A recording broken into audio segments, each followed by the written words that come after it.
If you want to update apps on Samsung Galaxy Tab A11, what you can do is you can go to the Play Store, which is over here, at least by default on the home screen, or of course you can go to the app drawer and try to find it over here.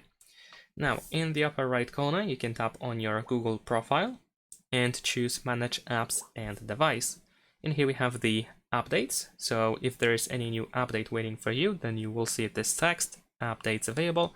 You can immediately update everything by choosing Update All, or you can tap on See Details over here in order to see all these apps that can be updated, and you can individually update one by one each app, or you can once again tap on Update All.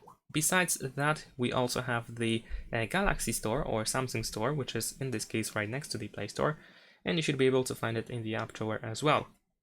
And we can also use this app in order to check for updates.